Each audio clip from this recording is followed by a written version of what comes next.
Der Ewigste hat verschaffen die Welt in 6 Tagen. Und bei jedem Schwien, wenn gewählt Shabbos Lashem, Kecho, demot hat geruht, Shah Sayid, und es kommt der Shabbosdiker Tov, und hielt auf und heiligt wie der Ewigste will, vereinzigt sich mit dem Ebersten, und sie beide seien die Gewaltiger auf der Welt. En dan maakt het land het slijten, ja? Growing up in Crown Heights in the late 50s, early 60s was different than it is today.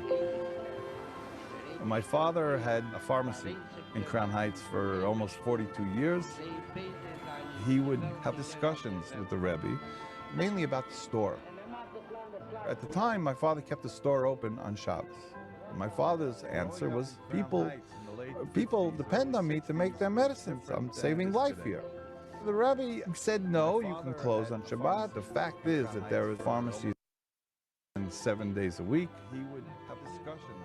My father said, okay, but Parnassa, I mean, I have to make... Shabbos is when Saturday was the day we made our money for the week.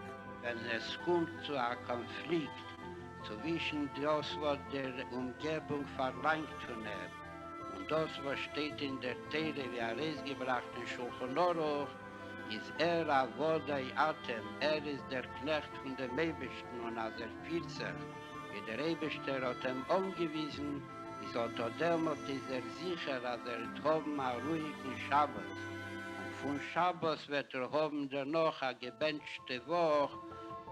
Not only are you guaranteed your parnassa, but you have the way you have to look at the parnassa.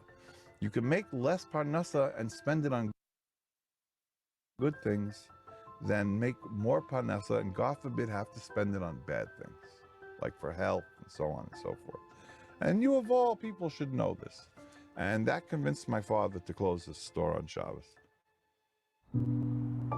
I started a store, clothing store in downtown Los Angeles, 3,000 square feet store. I really seriously was saying myself, like, I want to close the store on Shabbos. I don't want to work on Shabbos. But it was difficult to think like this because most of the business you're doing on Shabbos. There was some Shabbos I used to sell $5,000, $10,000, $15,000 on Shabbos. During the week, barely I can sell $100, $150. Now the contract, the lease I have, I was obligated, 20 years lease. The owner, he warning me in the beginning, if you ever was thinking to leave this lease, I'm gonna run after you to the rest of your life. I'm not gonna let you go out from it. So I wrote to the Rebbe, told them, Rebbe, I decide to close my store on Shabbos. I would like to have a blessing, I should not get hurt. Wie bald weiß a Birkas Hashem hi Tasche und sie hinkt auf in dem Ebersten in der Verstandig, als kommt Freitag vernacht, ist soll nicht halten in einer mittlischer Mische. Ist bei einer sichere Sache, nie das ist sein Verdienst und nie das ist sein Derech, worum sein Parnasse kommt von Birkas Hashem. I'm getting a letter, and in the envelope I open, I see $18, and then it say, 1. מתחיל מקודם שקיעת החמה וגדול הזכות. 2. להפיץ את התורה מתוך שמחה. 3. לתת צדקה שמה, to give צדקה at the money what he gave me. The next day I say, I'm going to go to the landlord, and I'm going to give him the lease, and the landlord was not there. I came back to my store. There is a guy walking to my store. He wants to buy the store, he's telling me. So I told him, go to the landlord. He's telling me, I was with the landlord. I said, what the landlord told you? He said, you're holding the lease, אתה מחזיק את החוזה. He took a checkbook and he wrote me a nice check. Just can tell you, with this check I bought a house and I started manufacturing. And I remember going to the Rebbe, and on Sunday I told the Rebbe, I got a miracle with the store. The Rebbe was laughing and he went like this on my mouth, like, don't talk about this. הרב, אנחנו השקענו שלושתנו בביזנס של לסגור בשבת. אנחנו צריכים ברכה והצלחה. בשביל השבת ויום טוב. ויום טוב.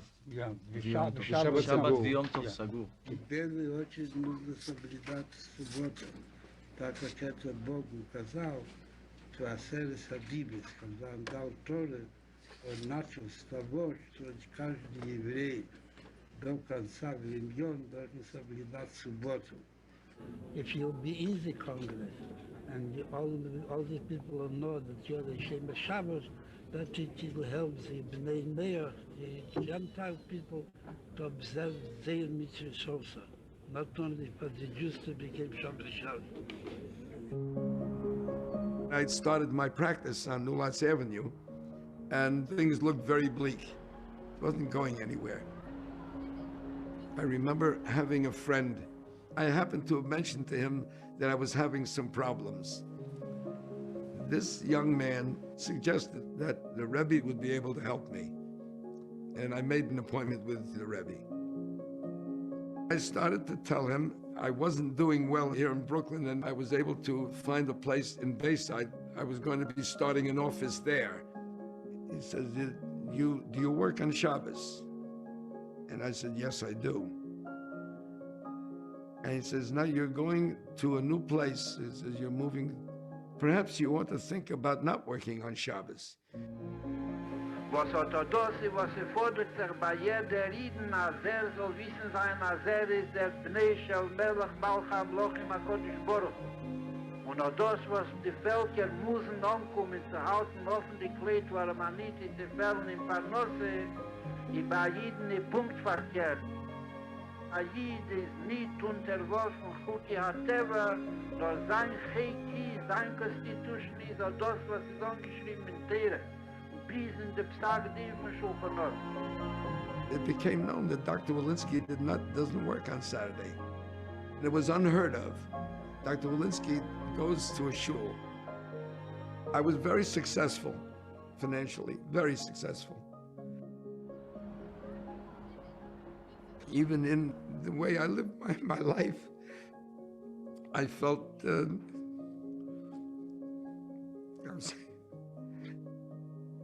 more satisfied, more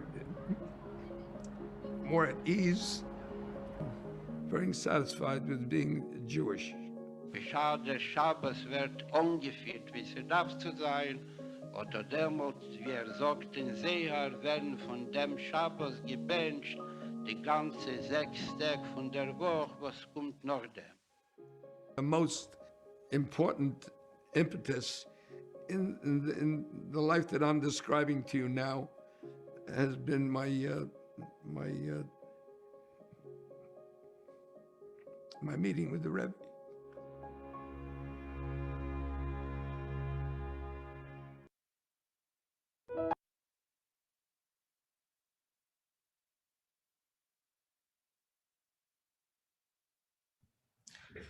Shabbat Tov à tous, à Gutevor, et bienvenue dans ce Melavé Malka, dans lequel on va entendre encore une fois des souvenirs. Alors je vais peut-être surprendre celui Rav Amram, qui va nous partager des souvenirs ce soir. Je me souviens qu'une fois, mon père, il m'a raconté que il y a ça très longtemps, à Orly, il n'y avait pas encore de synagogue, et les prières se faisaient dans un pavillon. Et il y avait des farmriennes qui étaient organisées de temps en temps. Et il me semble que c'était Shabbat Nevarchim Elul, et que M. Amram était venu, avait marché, peut-être qu'il confirmera ou il donnera plus de détails. Ce n'est pas une histoire, mais c'est juste un souvenir que mon père m'a dit il y a quelque temps. Et il avait marché depuis un certain temps pour venir faire farmrienne dans cette synagogue. Et il avait dit qu'il avait parlé pendant longtemps, et mon père il m'avait dit, il avait parlé du fait que quand ça arrive le mois des Loul, ça arrive Rosh Hashanah, Yom Kippour, etc. Même le nom du Sidour qu'on utilise à Rosh Hashanah, Yom Kippour, il évoque la Tchouva. C'est écrit Marzor. Ça rappelle le retour. Il m'avait dit qu'il avait été très, très marqué par c'était une des seules fois où il voyait un bachour qui revenait de la yeshiva et qui avait un style qui sortait de l'ordinaire et qui était là quand il parlait dans le farmringen. C'était tout à fait spécial et tout à fait particulier. Voilà, donc sans plus attendre, je vais laisser la parole au Rav Daniel Amram, qui va partager avec nous tous ses souvenirs, ses instants précieux avec le Rabbi. Rav Daniel Amram.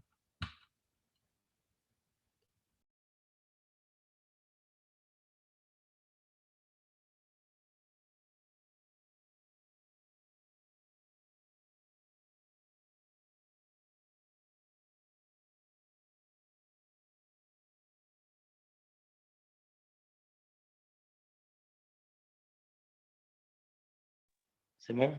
Ok. Agutavor, Shavuatov. Vous m'entendez? Oui, on vous entend. Parfait, très bien. J'ai regardé la fiche, et sur la fiche, vous avez marqué, vous raconte des instants précieux avec le Rabbi. C'est évidemment ce qu'on va faire, mais plus encore, quels sont les Totsaot? Qu'est-ce qui est sorti de ces moments précieux? Les moments précieux sont fugaces. Ils passent, mais il reste des résultats. Il reste une personnalité différente. Il reste qu'on peut communiquer avec les autres sur un état d'esprit, et c'est ce que je vais essayer de faire maintenant. Je vais commencer depuis le début sous les conseils de ceux qui sont déjà fait le Malka. Je suis né au Maroc le 28 Iyar 49, parce que c'était avant Tafshiniout.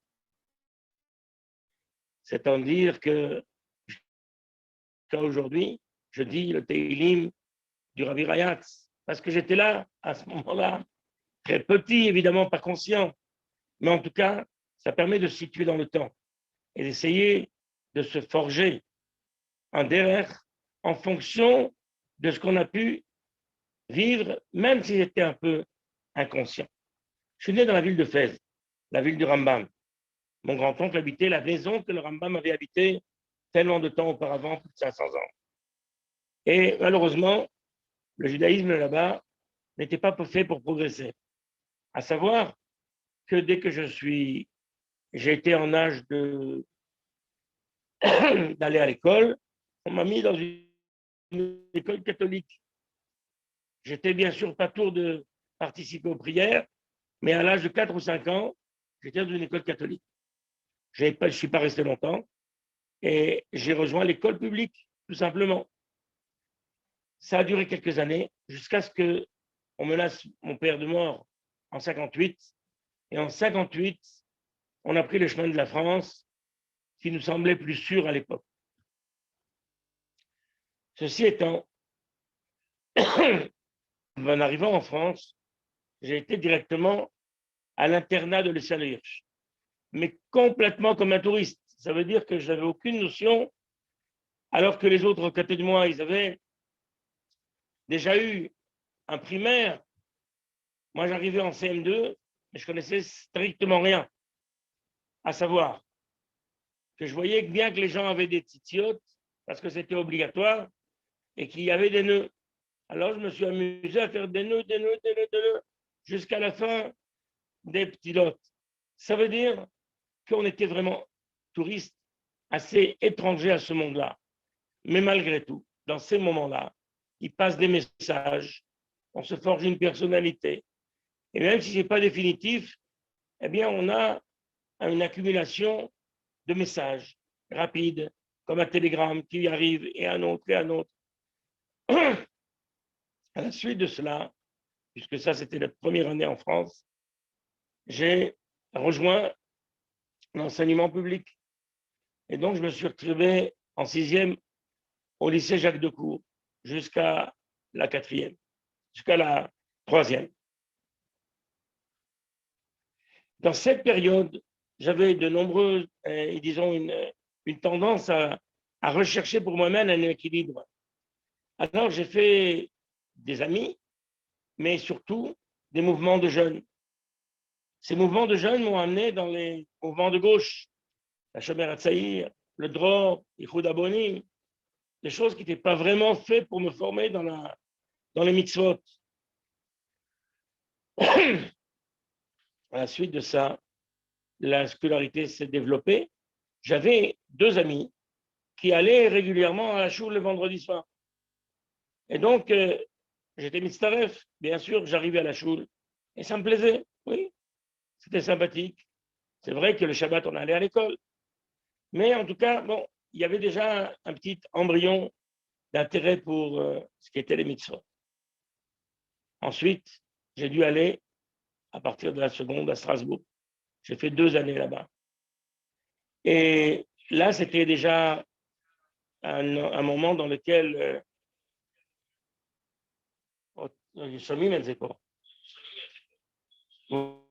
Voilà, dans un moment dans lequel on avait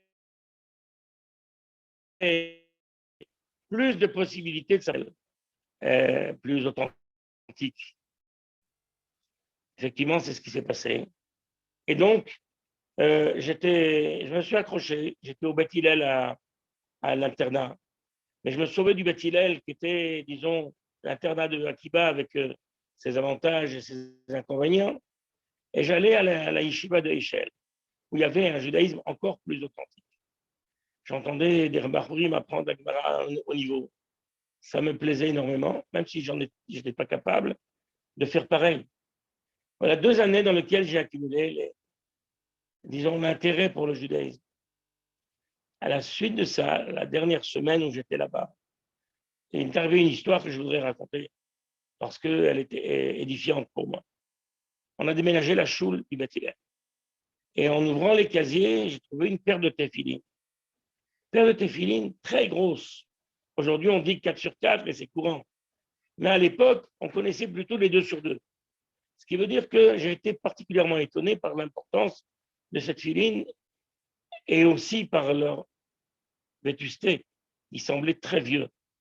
Alors, j'ai demandé au responsable, est-ce que je peux les prendre?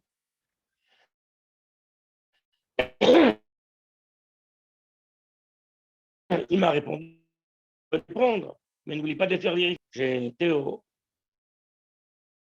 mon ancien Talmud Torah qui était à la rue Buffo. J'ai demandé au rabbin, comment peut-on faire vérifier les tefilines? Il me dit, vérifier les tefilines, mais pourquoi faire?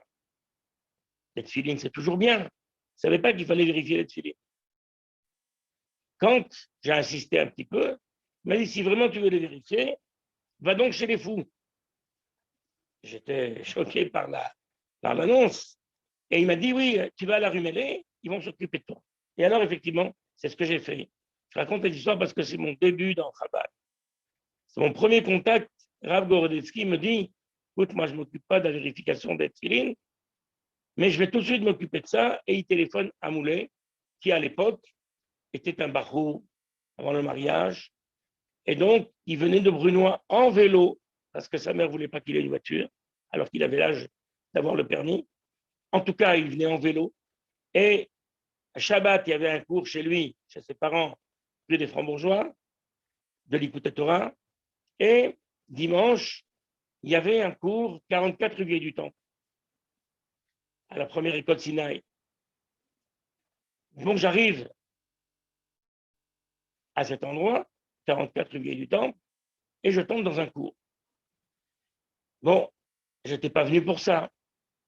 Il y avait un cours sur Kuntres Simalef, qui Karov Elecha Davar Meot. Et Moulet me fait signe de m'asseoir. Et je lui fais signe que je suis venu pour autre chose. Il m'a dit, ça fait rien, assieds-toi, assieds-toi. Alors je me suis assis. Et comme j'ai passé une demi-heure avec eux, le cours m'a intéressé. Et donc j'ai changé de chaise.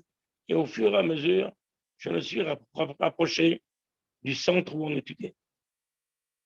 Et là, Moulet, après le chiour, me dit, écoute, je vais envoyer les tefilines en Angleterre, reviens la semaine prochaine. Je reviens la semaine suivante. Bien sûr, je n'avais pas de réponse. Pour les tefilines, c'était trop. Ils étaient à peine arrivés en Angleterre. Moulet me dit, écoute, ça te fera l'occasion d'avoir la suite du Mahamar. Et donc, à ce moment-là, j'étais rentré un petit peu dans Chassidout, sans savoir la différence, Chassidout, Niglé, etc.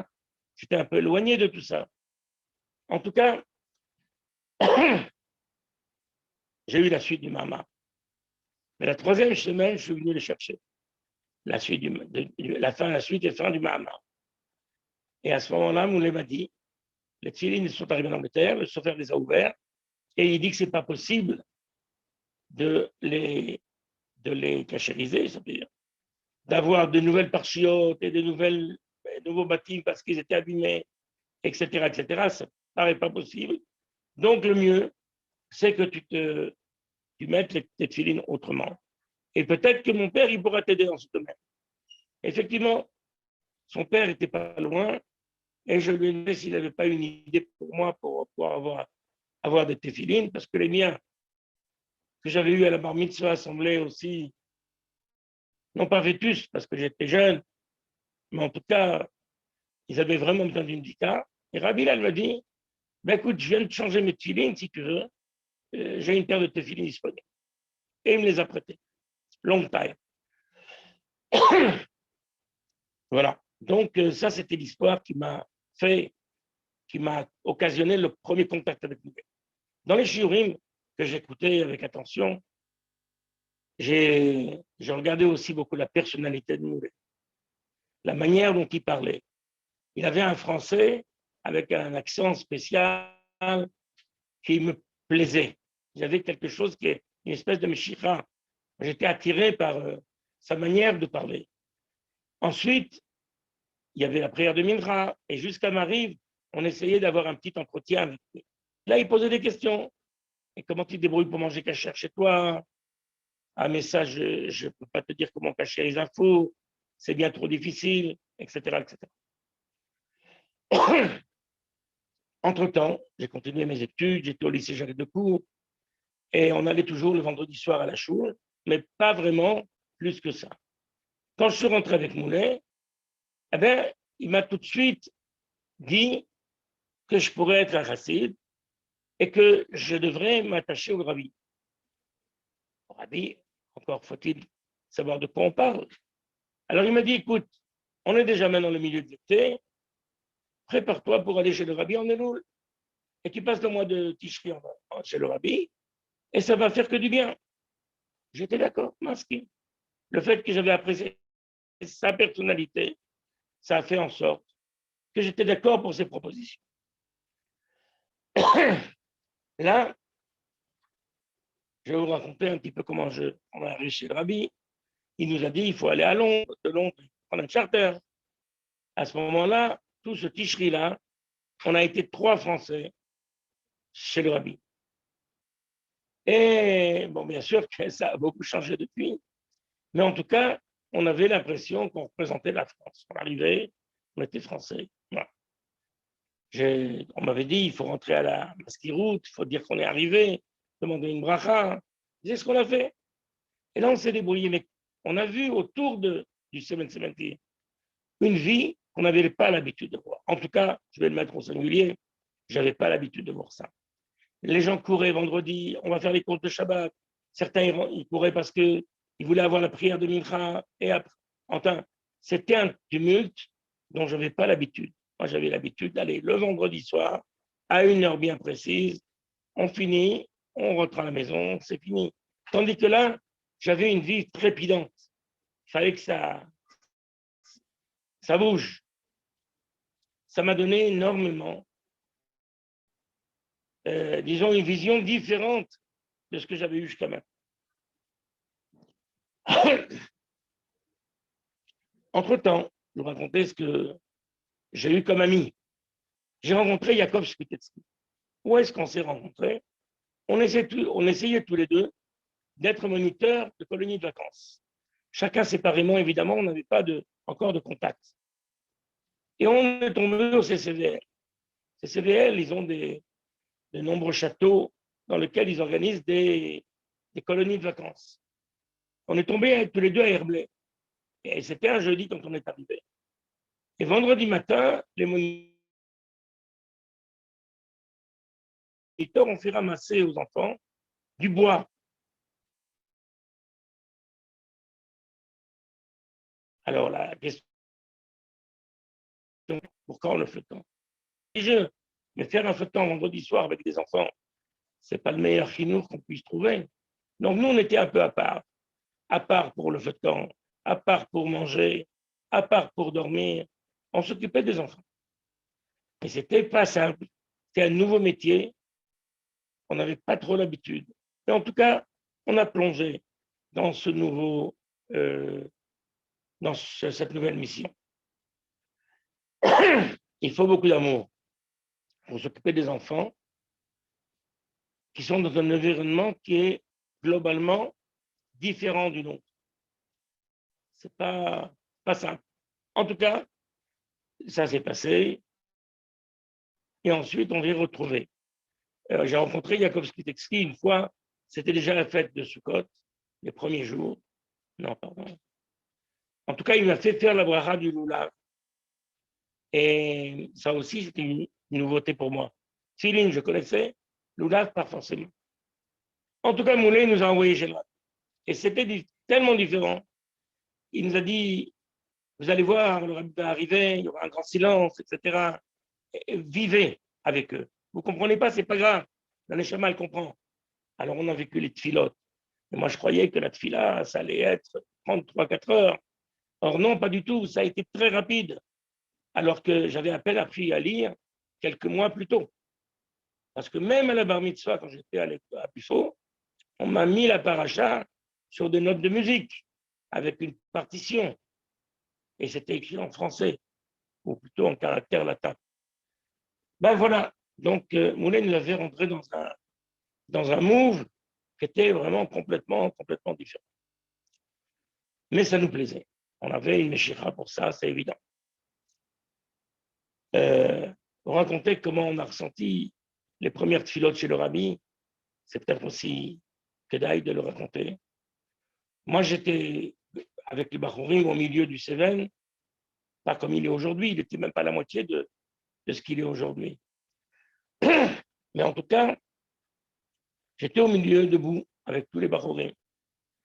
J'essayais de m'approcher le plus proche du rabbi, mais d'un autre côté, j'essayais de ne pas regarder pendant la tefila dans la direction du rabbi parce que j'étais sûr qu'il ne l'aurait pas souhaité, il ne l'aurait pas voulu. Après, il y a eu plusieurs remarques. Le rabbi demande aux gens qui n'avaient pas d'autres occupations pendant le moment de la tefila que de regarder dans ce sens-là. Le sidour, l'approfondissement, la réflexion, tout ça, c'est des valeurs qu'on a découvert au fur et à mesure. Et bien, au Hachem, on s'est accroché avec ça. Ensuite, le Fabringen, la construction des pyramides.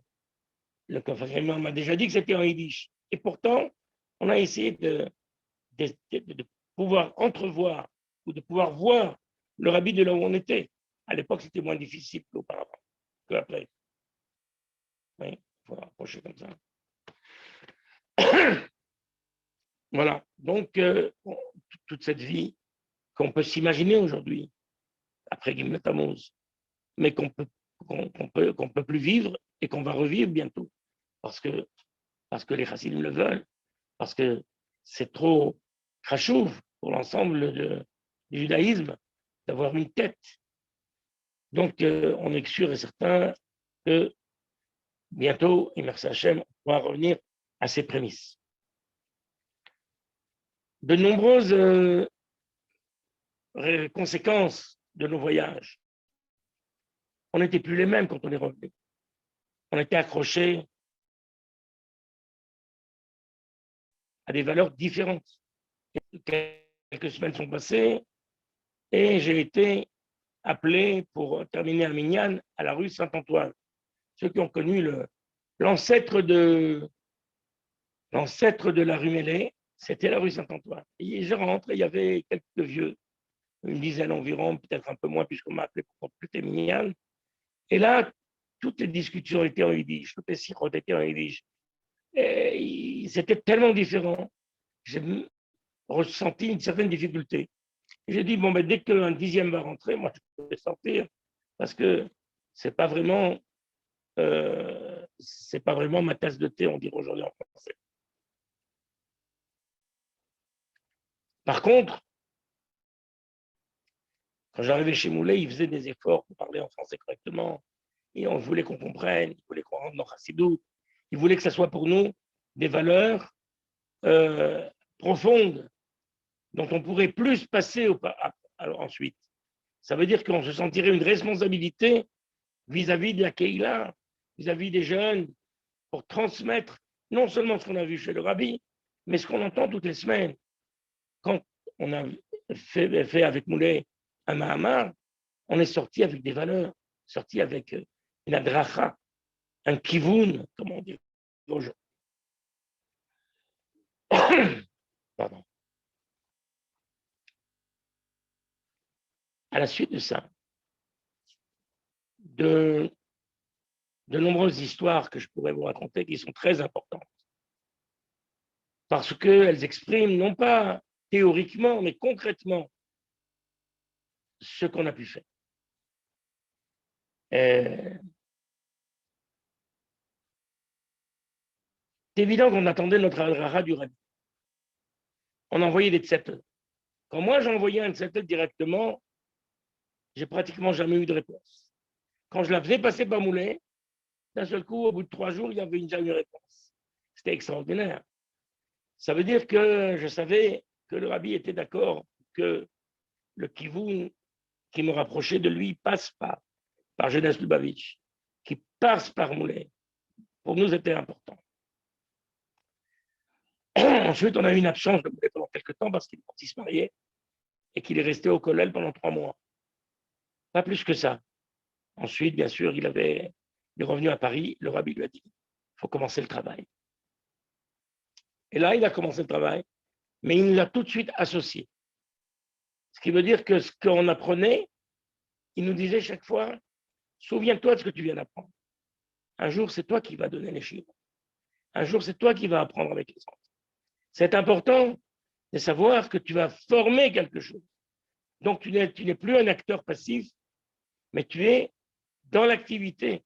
tu es dans la formation de quelque chose d'autre. Et ça a été très, très valorisant pour l'ensemble des gens qui étaient avec nous. On était quelques-uns.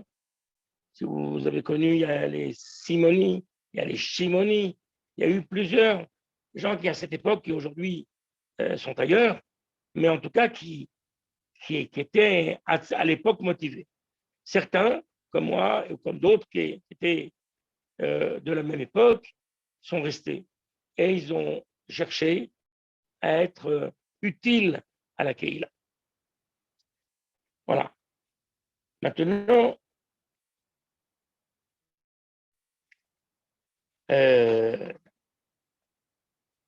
parmi les histoires que je voudrais vous raconter, une des premières, c'est qu'un jour, la deuxième fois que j'étais chez le Rabbi, j'étais assis dans l'avion proche du hublot. Et d'un seul coup, je vois qu'on est en l'air depuis déjà 10 minutes, un quart d'heure. Et voici que, bon, ça c'était au retour. On va parler du retour d'abord. Dans ce retour, je vois que un des réacteurs a pris feu. Et comme c'était un charter de Londres, il y avait beaucoup de chassidim à l'intérieur. On était environ 180 chassidim.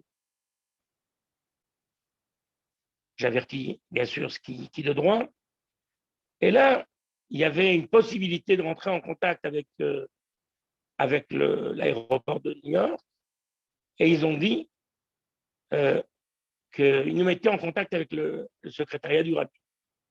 Et le Rabbi, entre-temps, il était rentré de nombreuses fois à la Maskiroute pour demander des nouvelles de l'avion. La question avait étonné dans la Maskiroute. Et à un certain moment, quand ils ont eu notre information, ils nous ont dit, le Rabbi demande que vous retourniez sur le et que vous disiez dans l'avion à Mahamar Hasidut. Donc quelqu'un s'est levé, je crois que c'était Raman del Fouterfas, et il a récité un Mahamar de Hasidut dans l'avion. Et à ce moment-là, on est retourné à New York quelques dizaines de minutes plus tard.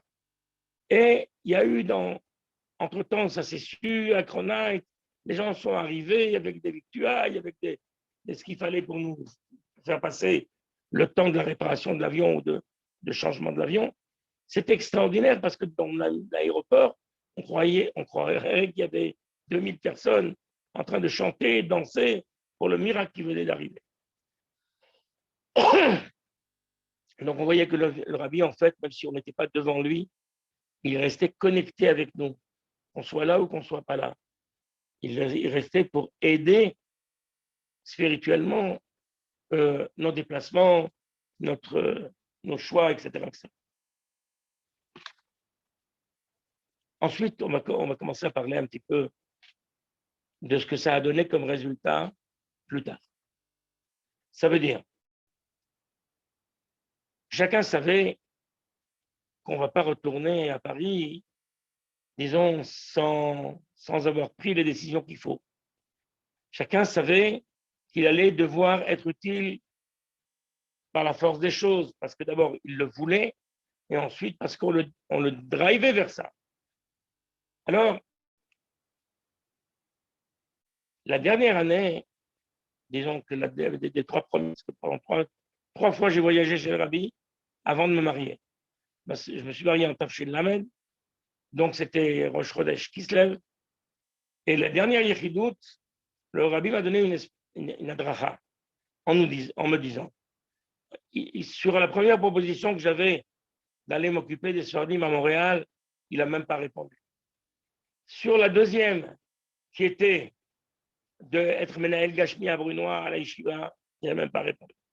Sur la troisième, qui était le fait d'aller au Maroc comme le proposait mon oncle, qui était directeur de Haute Torah, donc il voulait renforcer, non seulement d'avoir un professeur en plus, mais d'avoir quelqu'un qui va aider aussi que le collège se renforce. Alors, le Rabbi a été pour, et il nous a donné une bracha, il m'a demandé si mon épouse était d'accord, et donc on a décidé que c'est ce qu'il fallait faire, et on s'est retrouvés, on s'est mariés Rosh Chodesh Kislev, le Chet Kislev, on était déjà au Maroc à commencer notre travail. Ça, c'était la 3e année, résultat de la 3e yéchida. Au Maroc, il s'est passé des choses très intéressantes. D'abord, on a été très attachés aux 3 shluchim.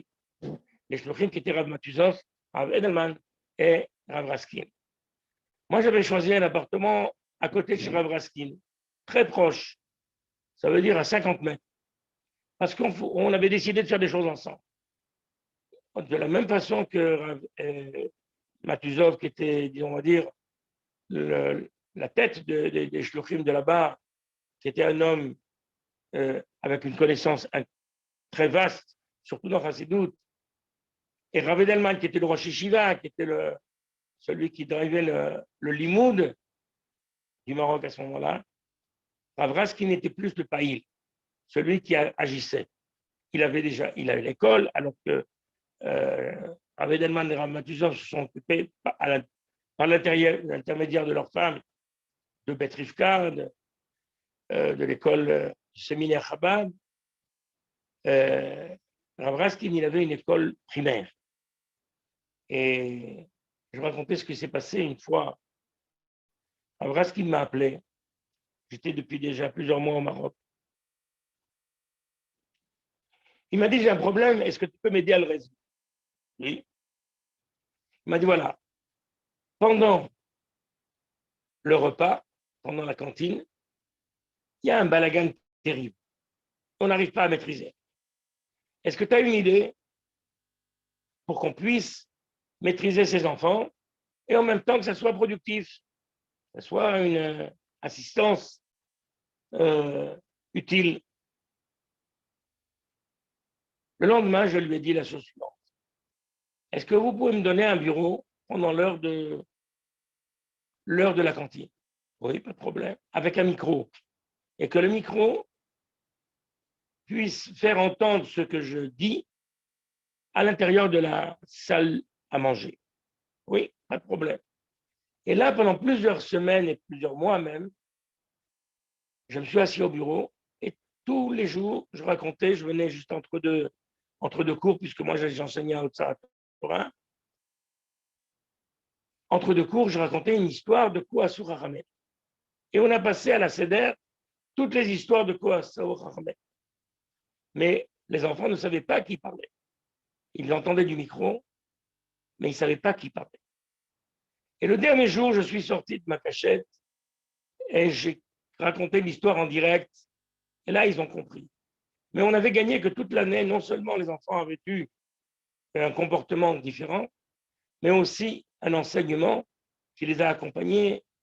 Probablement, j'ai eu des témoignages après, que des enfants, 10 ans après, se rappelaient des histoires qu'on avait racontées. C'était le tout de trouver le derrière pour les intéresser. Dans mon travail, ce que j'avais comme j'enseignais en seconde et en cinquième. En cinquième, il y a eu des garçons qui étaient très sensibilisés par ce qu'on racontait à la fin du cours, où toujours on a profité pour raconter un petit gamme chassidique. Et ils étaient très intéressés. Et quand on racontait une fois par semaine une histoire du Baal Shem Tov, ils étaient, on va dire, plus que sensibles. Alors un jour, Jacob Hitton, puisque c'est de lui qu'on parle, quand il était en cinquième, il m'a demandé, est-ce qu'on peut venir chez vous, vous nous raconter d'autres histoires du Baal Shem Tov? J'ai dit, avec plaisir. Et il est venu avec encore un ou deux chèvres de là-bas. Et il m'a toujours dit que ça lui avait apporté énormément et que ça lui a fait prendre des bonnes décisions. Et on voit ce qu'il est devenu. J'ai entendu son Zoom dernier. C'est une merveille. C'est extraordinaire. Vraiment, il a fait un chemin qui est fantastique et tout à fait plus que respectable, mais admirable. Voilà. Donc, ça, c'était l'époque du Maroc. Un petit élément qui est arrivé à la fin de mon séjour au Maroc. Mon grand-père était très âgé Mais à l'époque, pas tellement. Ça veut dire qu'il avait peut-être 75, 80 ans. Et à la fin de mon séjour au Maroc, il est tombé très, très malade d'une mauvaise bronchite. Et c'était tellement grave que le médecin a dit, il faut appeler les gens de la famille, les enfants, parce que c'est dramatique. Voilà. Quand j'ai entendu ça, j'ai envoyé un télégramme au Rabbi. À l'époque, c'est comme ça qu'on communiquait pour demander des brachot. J'ai envoyé un télégramme. Le télégramme prenait un certain temps. Quand ça arrivait chez le Rabbi, j'ai calculé à peu près l'heure. Le Rabbi le lisait, la bracha, etc. Le soir même, le médecin revient. Et alors, ce même médecin qui l'avait condamné le matin, il fait un électrocardiogramme. On était après Kidouche et peut-être même après la Souda. Et il me dit, écoutez, je suis à Berluet, on a affaire à un autre homme que celui que j'ai vu ce matin. Là, il a un corps de jeune homme. C'est vrai que c'était un sportif, mais c'est vrai que le matin, on l'avait condamné. Donc, c'était vraiment particulièrement choquant d'entendre maintenant un médecin dire il a un cœur de jeune homme. Et en fait, la bracha était arrivée, la télégramme était arrivée à peu près à l'heure où le médecin devait repasser. Et quand il est repassé, on avait déjà un résultat miraculeux où on avait une santé qui s'était complètement inversée. Voilà. Et quand on sait décoder ce genre d'éléments, c'est pas qu'ils sont pas importants, ils sont forcément importants. Mais quand on les raconte à des gens qui ne sont pas concernés au premier degré. Mais c'est important de leur faire participer à qu'est-ce que le Rabbi nous a apporté. Il nous a apporté un enseignement. Il nous a apporté une adracha, un comportement. Le Rabbi tenait à ce que chacun soit un chassid. Pas seulement à ce qu'on apprenne à d'autres un certain nombre de connaissances. Mais le Rabbi tenait, par exemple, quand j'étais à Lyon, quelques années plus tard, puisqu'on a fait une année au Maroc, et ensuite 2 années en Eretz Israël, Nachlat HaChabad. Mais ensuite, on a été à Lyon. Et je vous raconterai après comment. Mais en tout cas, il y avait une discussion, qu'est-ce qu'il faut faire de nos chèvres? On avait des gens qui s'approchaient au judaïsme. Est-ce qu'il fallait faire comme le séminaire avait fait à Ketilsit, ça veut dire à Lyon, en donnant des connaissances aux jeunes filles, particulièrement, ou est-ce qu'il fallait faire des chassidim? Et moi, j'étais pour l'optique que Moulay m'avait soufflé et que j'avais fortement attrapé, qu'il fallait faire des chassidim. Il n'y a pas de raison que ce soit les chassidim qui connaissent plus de Torah ou moins de Torah. Évidemment qu'il faut faire qu'ils en connaissent le maximum, mais de toute façon, il faut qu'ils se comportent comme un chassid. Il faut qu'ils sachent que les brachot, ça se demande chez le Rabbi. Il faut qu'ils sachent que le comportement, c'est d'être responsable vis-à-vis de son voisin. Qu'on ne doit pas considérer que le voisin d'en haut, c'est un fraï et qu'on n'a rien à faire avec lui. Au contraire, c'est parce qu'il est comme ça qu'il faut avoir à faire avec lui. Ça, c'était la chita de Moulay. Et quand je devais partir à Lyon, Moulay m'a appelé et il m'a dit, le Rabbi t'a dit d'aller à Lyon, c'est très bien. Tu vas faire la shrita là-bas, c'est très très bien. Mais tu ne vas pas t'occuper que des behemoths. Tu vas aussi t'occuper du Yetzer Hara. Il faut absolument travailler.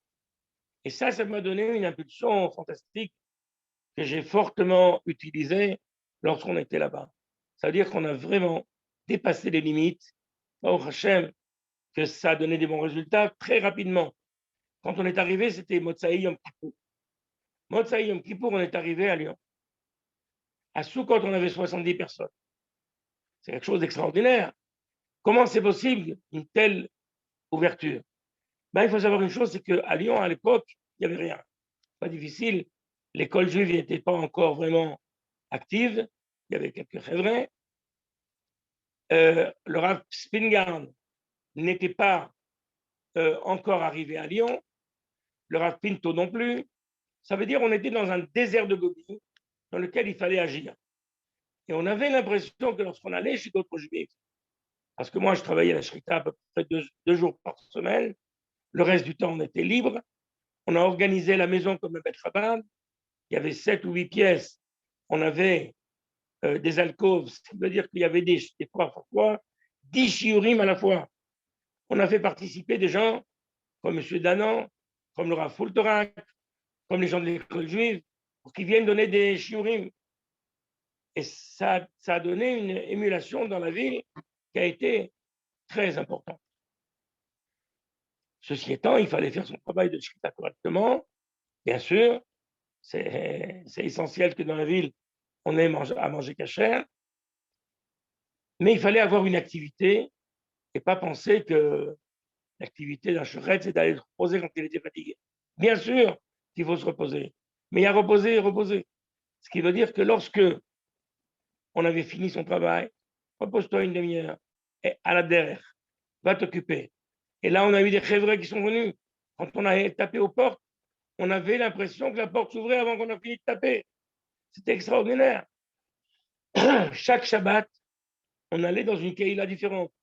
Ça a été à Villeurbanne, ça a été à Saint-Fond, ça a été à la Duchère, ça a été à Mézieux. Partout, on allait Shabbat. Pour des fois, pour atteindre ces communautés, il fallait 2h30 à 3h de marche. Regardez avec le retour ce que c'était. Mais il y avait des résultats. Une fois, je suis arrivé à la choule de Malherbe. Malherbe, c'est la choule du rabbin Maman. Et le président me dit, qu'est-ce que vous venez faire ici? Méfiant. Je lui ai répondu la vérité. Je viens voir ici si vous avez des jeunes et si les jeunes sont intéressés à ce que je les aide à décoller, à progresser. Il m'a dit, mais c'est bien, mais c'est théorique ça. Vous venez probablement pour autre chose. Vous croyez que j'étais venu pour ramasser des fonds? Je lui ai dit, je ne suis pas venu pour ramasser des fonds. J'habite à Lyon, vous êtes à Villeurbanne. Les jeunes, ils ont le droit d'avoir un départ, une adracha, et je pense que vous aurez des nouvelles bien. À ce moment-là, des jeunes se sont approchés de moi. Ils ont dit, on n'a pas de shiurim, on n'a pas on n'a rien pour progresser. On est là et on attend qu'on s'occupe de nous. J'ai dit, bon, alors vous connaissez maintenant l'adresse de chez moi. Le Bet Rabat, c'est à la maison. Et on va organiser ça. Quelques jours après, bien sûr que les jeunes venaient. Quelques jours après, on tape chez moi. Et quelqu'un qui se trouve devant la porte me dit, écoutez, je suis clerc du Bnei Akiva. On n'a pas où apprendre, on n'a pas où se développer, on n'a pas où progresser. Est-ce qu'on peut venir chez vous? Et d'un seul coup, il m'a amené une quarantaine de chèvres de Bnei Akiva. C'est devenu, il y avait Affeldorfer, il y avait enfin des gens qui sont restés plus tard, mais des gens qui entendaient parler de Torah et de Chassidut pour la première fois de leur vie. Parce que c'était un mouvement à l'époque folklorique qui avait des idées respectables, mais sionistes, et qui n'étaient pas directement dans le limoud. Quand je leur ai proposé de venir et que je leur ai organisé des shiurim avec l'un ou avec l'autre, ou avec moi-même, ou avec ma femme, ou quoi, c'est des choses qui ont forcément porté leurs fruits. Voilà. Donc, c'était un peu notre engagement quand on était dans la ville de Lyon. Mais là, dans la ville de Lyon, je vais raconter d'autres éléments où on voit quelques histoires où on a été, pas, je ne veux pas dire protégé, mais on a été soutenu par le rabbi et il nous a fait voler au-dessus des problèmes et je vous raconte l'histoire. Quelques jours après qu'on soit installé à Lyon, évidemment, on avait apporté avec nous à le barrique un peu de lait, mais ça s'est vite terminé. Alors on a cherché où acheter du lait dans la ville. C'était pas, il n'y avait pas de Khalav Chamour, il n'y avait pas de lait. À l'époque, il n'y avait pas encore les briques de UHT, mais on avait une nécessité pour nos enfants d'avoir du lait. Le seul qui prenait du lait, à part les gens de l'école juive qui se servaient avec ses bains, c'était le Rav Fultorak. Il m'a dit, écoutez, j'ai quelques litres à la maison, venez chercher la moitié, mais il faut qu'on s'organise pour aller faire la shmira. Donc, il me dit, voilà, telle adresse, c'est à Messieux. Messieux, c'était à l'époque une ville, un désert, même au point de vue des constructions, etc. C'est complètement différent d'aujourd'hui. Aujourd'hui, c'est une ville. Avant, ce n'était même pas un village. En tout cas, il me donne une adresse. Une fois, il allait lui, il avait une voiture. Et une fois, je devais y aller moi, mais je n'avais pas de voiture. Ni voiture, ni permis. Alors, il fallait que je prenne le premier quart du matin, qui partait à 7 heures du matin, que j'aille faire la shmira du lait, après ça, que je fasse la tfila, et que j'attende le deuxième quart pour le retour, qui était à 6 heures du soir. Ça veut dire que j'étais supposé rester dans un abribus pendant des heures et des heures. Bon, il faut ce qu'il faut, et les enfants, ils ont besoin de lait. Donc, finalement, c'est ce que j'ai fait.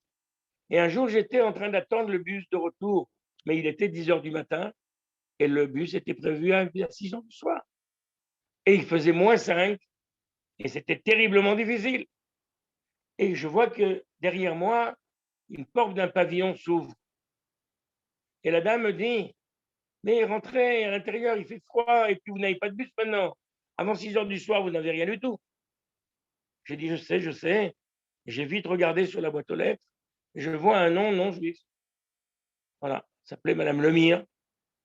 Alors j'ai dit, Madame, je suis là, j'ai de quoi manger, j'ai des livres pour m'occuper. Ça va. Mais elle me dit, mais monsieur, je suis juive et j'ai 2 enfants et je ne peux pas les emmener au Talmud Torah, mais je voudrais bien que quelqu'un s'en occupe. Venez au moins pour cette fois-ci. Ah, le sipour était différent. À ce moment-là, je suis rentré dans son garage. Effectivement, il y avait un petit garçon qui devait avoir 11 ans et une fille qui devait avoir 13 ans. Il fallait apprendre avec eux. Alors, on a passé jusqu'à 6 heures du soir, il y avait beaucoup de temps. On a appris et ils étaient très contents. C'est la première fois qu'ils apprenaient le Aleph Bet. Première fois qu'ils entendaient une petite histoire de Torah, de la Parchat de la semaine, etc., etc.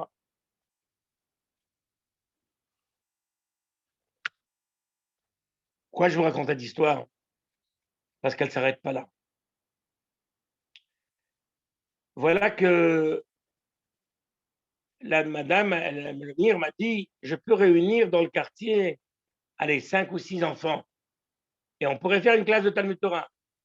Mais moi, à l'époque, j'étais directeur d'un Talmud Torah, j'avais 150 ans. Donc, c'était difficile de prendre cette décision.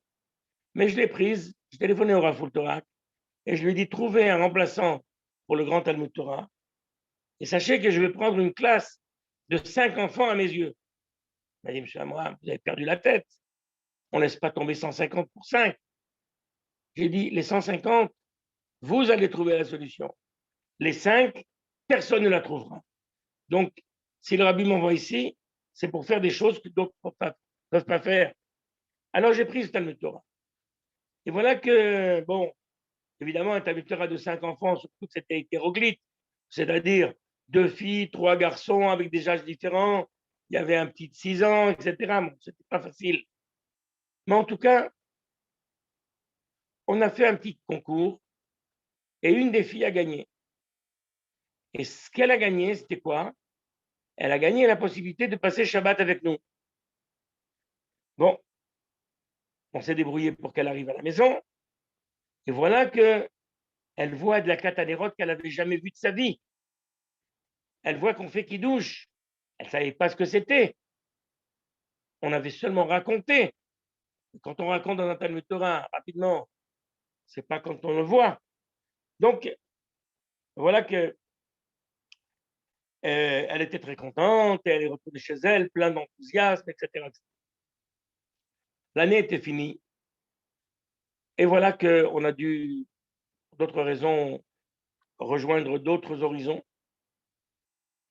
Et les années sont passées. Et un jour, j'avais affaire avec quelqu'un à Aix-les-Bains. Et ce monsieur, il m'a donné un rendez-vous. Donc, j'ai pris le train, je suis parti à Aix-les-Bains et j'ai été le voir. Mais au moment du rendez-vous, il n'était pas là. Et sa femme m'a dit, il ne va pas tarder, il a dû faire une course ou quoi, mais installez-vous ici. Et je vois que la dame, elle va, elle vient, elle va, elle vient. Et chaque fois, elle me regarde. Alors je lui dis, madame, vous me connaissez parce que je vois que vous me regardez tout le temps. Elle me dit, mais peut-être vous êtes monsieur Amram? Ah, je dis, oui, mais qui êtes-vous? Elle m'a dit, je suis la petite fille qui a passé un Shabbat chez vous. J'étais éberlué. Les années étaient passées. Et d'un seul coup, j'avais cette fille qu'on avait pris sur notre coupole, à qui on a donné, disons, une impulsion. Et non seulement elle a grandi, bien sûr, comme tout le monde, mais elle a été au séminaire en Israël. Et elle y a emmené ses cousines.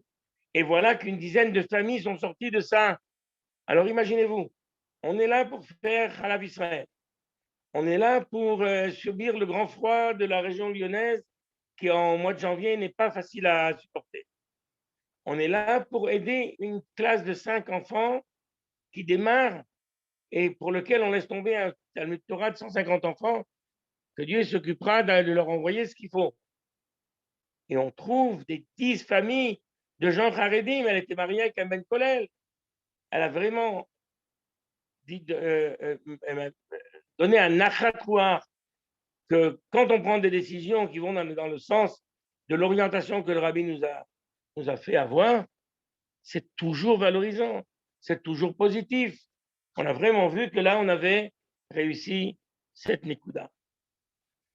Cet abribus, il devait avoir un shrout quelconque, pas quelconque, mais très important, puisque quelques semaines plus tard, j'étais toujours à côté de l'abribus et je vois une voiture, je me rappelle, c'était une 4L, et elle me dépasse. Et je le vois s'arrêter et faire une marche arrière. Et je vois que la personne, elle baisse sa vitre, et on était encore en hiver, et elle me dit, vous allez à Lyon? J'ai dit oui. Il me dit, je vous emmène. J'avais gagné 4 heures. Je vous emmène. Et là, je vois un monsieur qui me raconte l'histoire suivante. Il y a quelques temps, je suis arrivé de Tunis et je me suis adressé à la communauté. Et la communauté n'a pas pu m'aider, ni dans une, ni dans l'autre, ni dans la troisième. Alors je cherchais où habiter, je cherchais un travail, je cherchais une aide financière pour pouvoir donner un peu à manger à mes enfants. 7 enfants. 7 enfants. Mais le seul qui a répondu positivement à ma demande, c'était le curé d'un bled qui est après Miézu. Ça s'appelle Pont-Cheroui.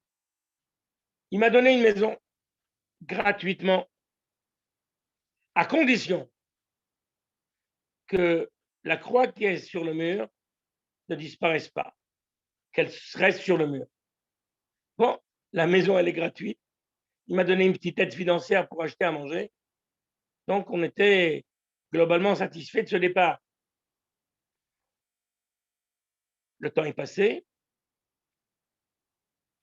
Et voilà que un jour, je suis parti à Lyon et j'ai fait la queue dans une boucherie pour acheter des merguez.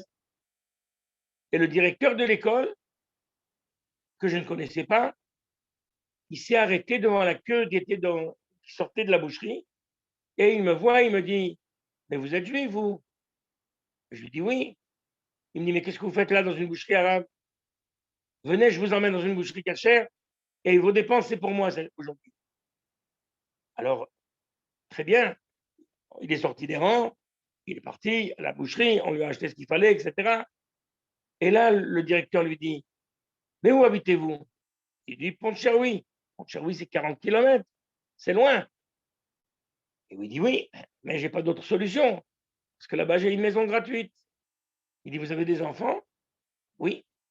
Alors, le directeur lui a dit, écoutez, je vais me débrouiller avec M. Amram pour qu'on vous fasse un transport. Les 7 enfants vont rentrer à l'école, on les prend gratuitement. Waouh! C'était le Pérou. Il était content comme tout. Il a enlevé ses enfants de l'école et il nous les a donnés. Et on lui a organisé le transport pendant plusieurs mois, jusqu'à la fin de l'année. Et ensuite, ils ont pu revenir habiter vers Lyon. Mais ces familles, ces enfants ont grandi, ils se sont mariés. D'ailleurs, un des mariages, c'est moi qui l'ai fait, le mariage du grand frère. Et ils ont appliqué les options qu'ils avaient vis-à-vis d'eux, c'est-à-dire qu'ils se sont rapprochés grave du judaïsme. Et aujourd'hui, plusieurs familles sont connues de nous. Il y a à Beth Shemesh d'eux qui habitent, etc., etc. Donc c'est des gens qui ont progressé et qui ont fait des familles haredim. Mais pourquoi? Parce qu'on a été capable de répondre positivement à un homme qui venait des merguez non cachères et qu'on a emmené dans un bon endroit, qu'on lui a fait un transport pour ses enfants à l'école juive et qu'ils ont pu apprendre et qu'ils ont pu entrer dans le masloul. Qu'est-ce que Akadosh Baruch Hu veut, si ce n'est que de récupérer ses enfants? Les enfants qu'on lui a fait perdre, à part la galoute dont on est évidemment complètement responsable, mais il n'empêche que lorsqu'on peut limiter cette galoute et mettre les enfants sur le bon chemin, c'est une mitzvah qui est du matin. Donc, non seulement ça, mais ce monsieur qui très rapidement, il est devenu religieux, il a mis les tefilines, etc., etc., on l'a pris comme mashgiach à l'abattoir. Je travaillais dans la shrita et on l'a fait rentrer à l'abattoir de Korba. Il était sous notre direction. Tout ça, c'est des éléments que lorsqu'on est en shlichut, on peut faire. Il y a deux options. Ou on peut dire, bon, on nous a envoyés ici, on va attendre qu'on nous sollicite. Si on nous demande de faire une mitzvah, on va la faire. Et c'est tout. Ou alors on peut être à la recherche de l'activité. On est à la pointe de ce que la communauté a besoin. Et là, on arrive à avoir des résultats qui sont extraordinaires. Ça s'est un peu changé. Regarde. C'est bon? OK. On va revenir vers l'histoire qui concerne plus notre famille directement vis-à-vis du rabbi. Ça va être un ensemble de petites histoires, mais qui vont vraiment nous donner l'ambiance de l'époque. Mon fils Lévi, qui est l'aîné, quand il avait 3 ans, il était chez le rabbi avec nous. On l'a emmené. Et on a vu que voilà l'enfant qui se détache du groupe où on était et qui court vers le rabbi en disant Rabbi, Rabbi, ou Abba, Abba. Rav Groner qui était à côté, il était étonné. Comment un enfant qui à peine vient d'arriver, comment c'est possible qu'il dise Abba, Abba vis-à-vis du rabbi? Alors il m'a fait rentrer dans la maskiroute. Il m'a dit vraiment, ça c'est un chino. Parce que Abba, Abba, c'est quoi? C'est énorme, mais c'est pas grand-chose. Chacun, il appelle son père Abba, Abba. Mais quand c'est un enfant qui n'a vu le rabbi qu'à travers des images, qu'à travers quelques vidéos peut-être, même pas à l'époque, ce n'était pas le cas, mais en tout cas, à qui on a appris que voilà, le rabbi, il faut mettre sa photo dans la chambre, il faut savoir que le rabbi nous demande des choses, il faut être un bon enfant, il faut faire des brachot correctement en pensant à Dieu. Alors c'est énorme comme hashpa. Ceci étant, c'est un garçon qui a grandi, est arrivé à l'âge de la bar mitzvah. Et l'époque de la bar mitzvah, vous savez, nous on était à Lyon, et on n'était pas très fort pour ramasser de l'argent. On était même très faible. Et savoir que ce qu'il y avait dans la boîte de Zaka qui s'appelait Jeunesse Baviche de Lyon, si ce n'était pas moi qui la remplissais de temps en temps un petit peu, personne ne participait parce que je ne leur demandais pas. Je ne suis pas un spécialiste. Alors, on n'était pas non plus financièrement très, très aisé et il fallait faire la bar mitzvah de notre fils. Alors là, on lui a dit, écoute, faire une fête, on n'est pas vraiment capable. Est-ce que tu veux qu'on fasse des efforts pour aller chez le rabbi? Tout de suite, il a dit, bien sûr, on va chez le rabbi. Et là, j'ai pris mes deux grands, c'est-à-dire Lévi et Shneor, et on a pris un billet pour aller chez le rabbi. Quand on arrive à Paris, à l'aéroport, il y avait un certain balagan. Les gens rentrent dans l'avion à la suite de leur... On avait déjà notre carte d'embarquement. Et nous, on s'est dit, voilà, on devait téléphoner ou pas. En tout cas, on a été un peu retardés. On s'était les derniers de la queue.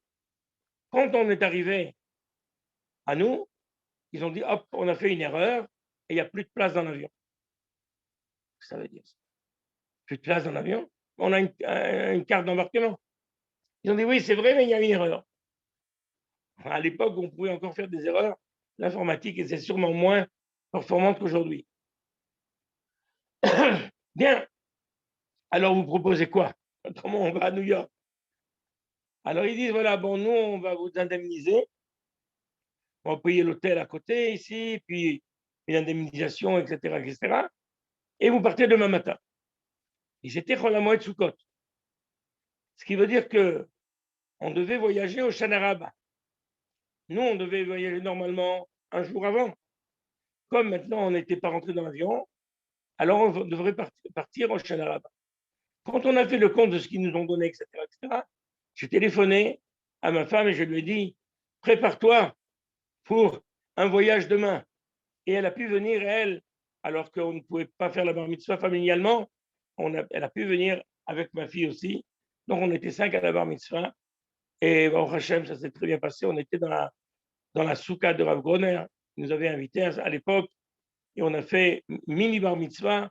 Mais au moins, il y a eu le minimum, le mahamar et tout ce qu'il fallait avec. En tout cas, on était au 770. Et c'était pour nous très important de montrer aux enfants que la progression dans le judaïsme, ça passe par cette adresse, ça passe par le kécher avec le rabbi. Et donc, Vechanala.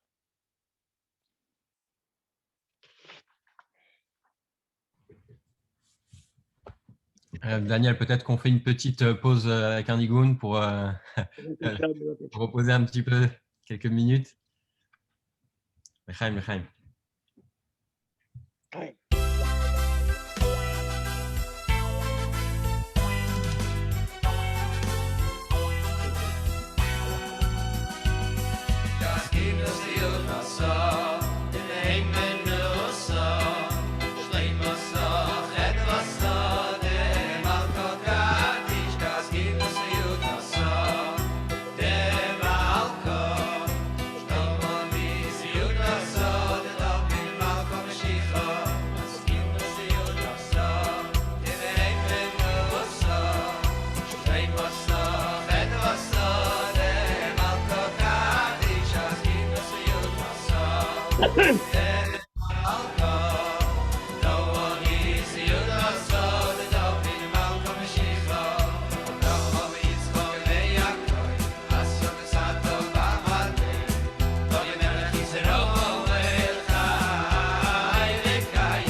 On peut maintenant reprendre. Est-ce que Daniel, est-ce que vous êtes toujours là? On va mettre un autre nigun en attendant que Daniel revienne. Et après, on continuera les souvenirs.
Maintenant, on peut reprendre. Alors, il faut réactiver votre micro.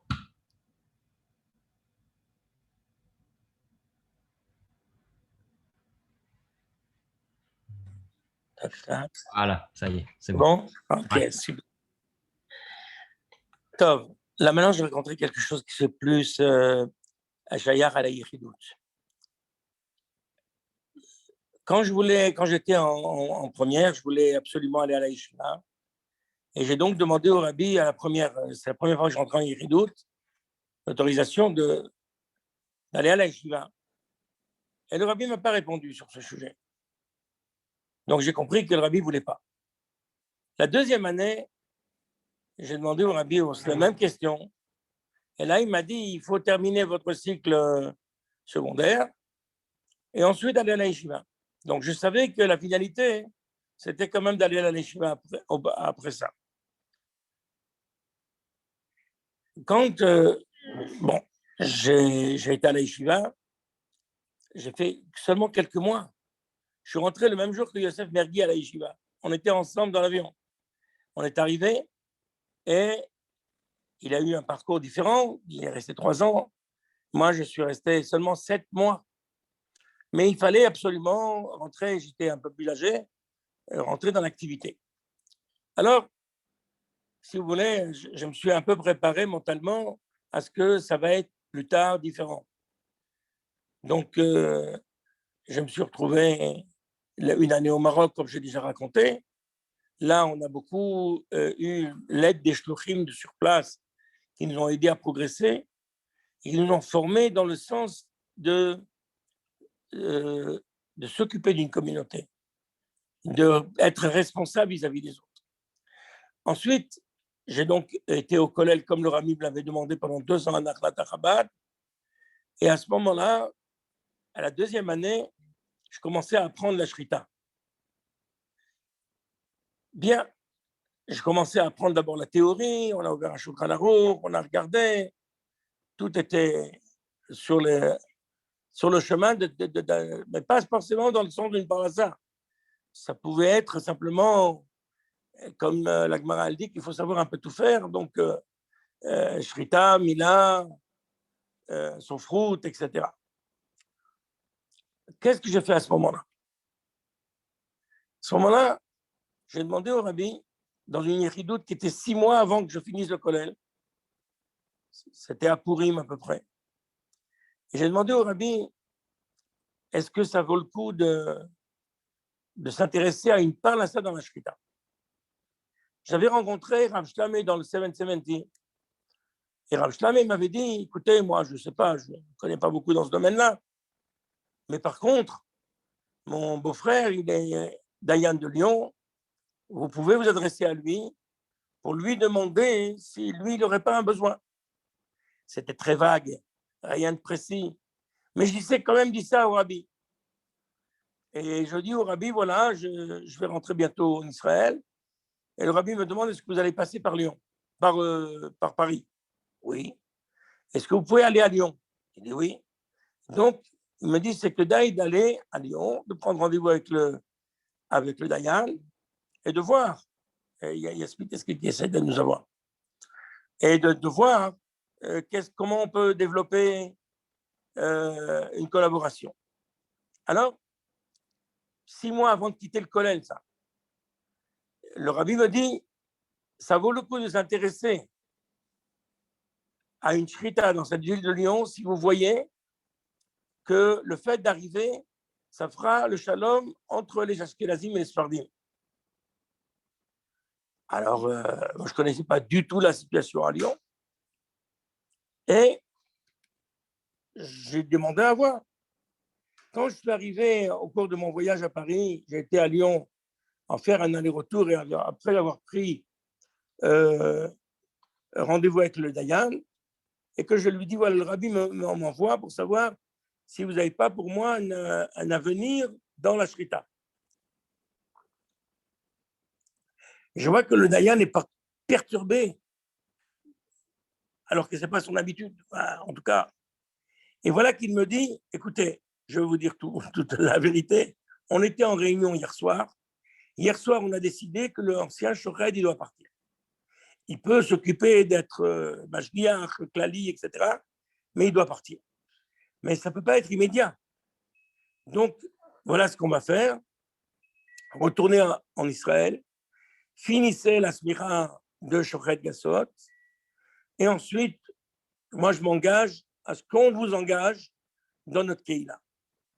Par quel Keïla? Keïla d'Isfardim. Je lui dis, est-ce que je pourrais faire la Shrita pour les Ashkenazim? Il m'a dit oui, vous serez valable parce que moi, je suis le Dayan des deux à la fois. Donc, j'ai vu que vraiment les paroles du rabbi, elles étaient mechouvenet, exactement là où il fallait, et que ça fera effectivement une ardoute entre les Keilot. Donc, je suis retourné en Israël, le rabbi il est venu, il a vu qui est-ce qui m'a donné smicha, et il était content. Et voilà que je suis retourné à Tishri, et qu'après Tishri, j'ai commencé à travailler avec Lyon. Donc,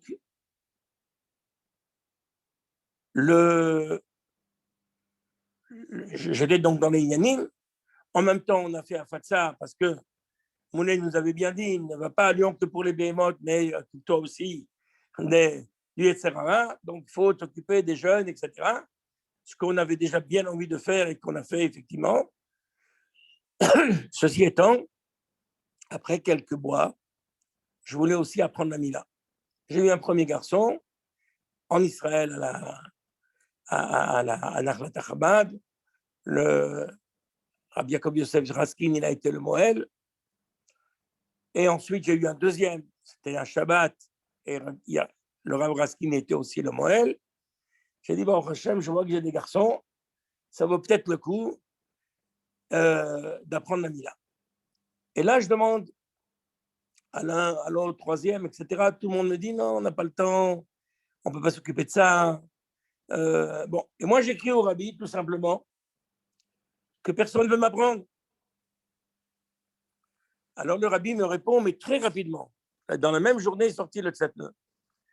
Et le Rabbi dit, Ifne, la Rav Yaakov Yosef Raskin, Berchovot, Veyaseze Alpi Atzaati.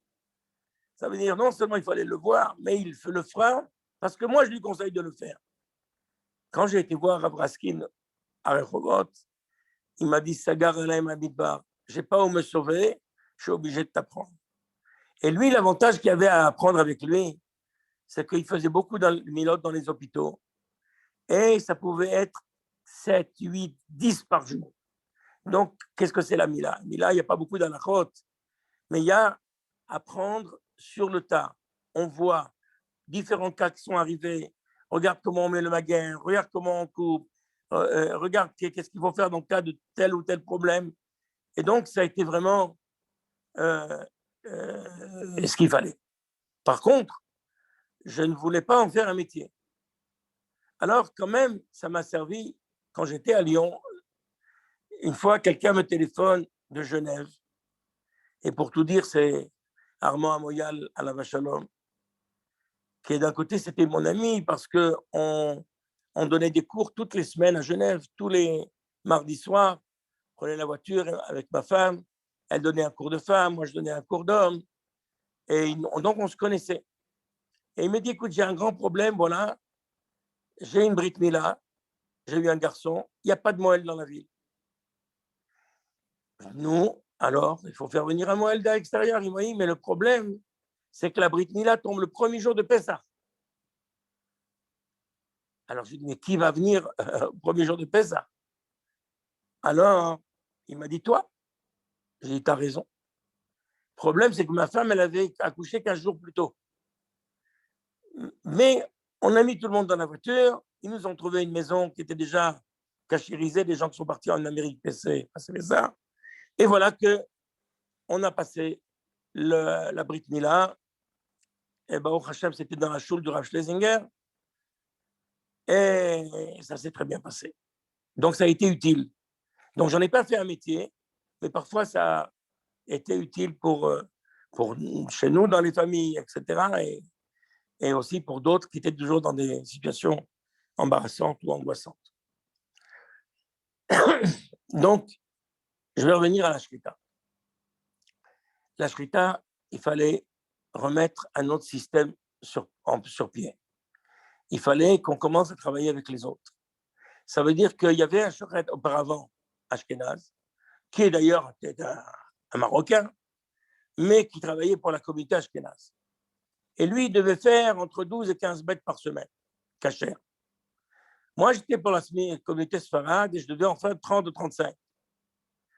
Donc, il n'était pas du tout intéressé à travailler avec moi, parce que ça lui aurait augmenté ses heures de travail, etc. etc. On s'est retrouvés une fois un dimanche à Aix-les-Bains, à la Yeshiva. Et c'était le jour du mariage de Rouven Israelovitch, qui plus tard est devenu mon Mechoutan. Mais en tout cas, à l'époque, c'était son mariage. Il s'est marié avec une fille suissa qui est connue, une famille dans laquelle il y a pas mal de shochatim, etc. Et là, je suis monté chez Rav Chaikin. Il était en train d'apprendre. Il était un peu allongé sur son lit. Et je lui ai raconté, je lui ai dit, voilà, le rabbi m'a dit de faire la paix entre les Ashkenazim et les Sfardim. Nous, on n'a pas de guerre, mais on ne travaille pas ensemble. Et je trouve que c'est mieux quand deux shortim ils travaillent ensemble, on s'échange les informations, les bidikot, les sakinim, etc. Ils regardent le mien, je regarde le sien, tout va bien. Mais concrètement, ce n'est pas comme ça. Il me dit, mais le rabbi il a 100% raison. C'est bidiouk comme ça qu'il faut faire. Où il est l'autre shochet? J'ai dit, ça te trouve bien parce qu'il est venu pour le mariage, il est là. Alors, appelle-moi. Je l'ai appelé et il lui dit, écoute, quel jour on est aujourd'hui? Il dit, dimanche. Il dit, lundi, demain matin, Tashrita. Il dit, oui.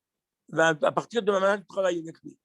Il a un peu forcé la dose en faisant jouer le fait qu'il était son élève et qu'il pouvait se permettre de lui dire que le rabbi avait parfaitement raison et qu'il fallait travailler ensemble.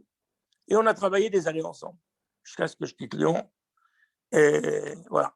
Donc, on a vu le développement de la Shrita, on a vu la Mila que j'avais commencé à faire, et j'ai au moins appris suffisamment de Sofrout pour faire des petits codes, de mezuzot, etc. Et dans les mifsaïm, c'est essentiel. Il faut qu'on sache, quand on enlève une mezouza d'un mur, si on peut la remettre ou si elle a besoin d'un tikkun ou qu'elle est psoula et qu'on ne peut rien faire. Voilà, donc ça a été des choses qui étaient nécessaires dans la shlichut et des choses pour lesquelles on a été, Baruch Hashem, bien dirigés, bien conseillés et qui ont donné des bons résultats. Voilà, je vais quand même regarder mes notes parce que on va changer de...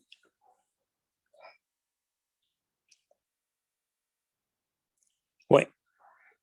Une histoire qui concerne Genève, justement.